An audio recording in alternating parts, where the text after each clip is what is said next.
Welcome to Retro Rewind, the show where we take a quick trip back through pop culture history. From classic toys and kids' movies to TV shows, music, and moments from the 1970s through the 2000s.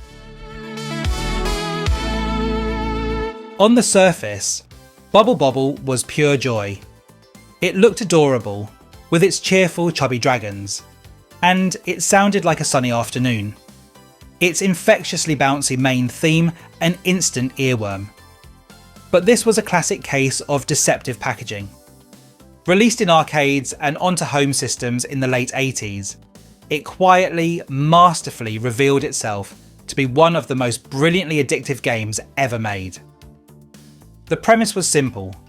You were Bub or Bob, a bubble-blowing dinosaur, trapping whimsical foes in floating spheres and then popping them for points.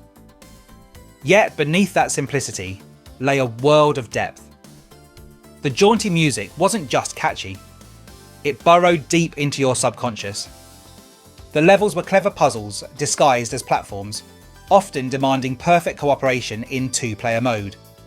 And hidden throughout were secrets and alternate endings that rewarded true, dogged persistence. It became a legendary time thief. Just one more try was a dangerous promise with Bubble Bobble, a promise that could effortlessly dissolve an entire evening into a blur of bubbles and determination. It was the perfect arcade formula, instantly understandable, fiendishly difficult to truly conquer, and absolutely impossible to forget. And that wraps up this episode of Retro Rewind. If this brought back some memories, please like the video, subscribe to the channel, and share it with anyone who loves a bit of nostalgia. Thanks for watching, and I'll see you on the next Rewind.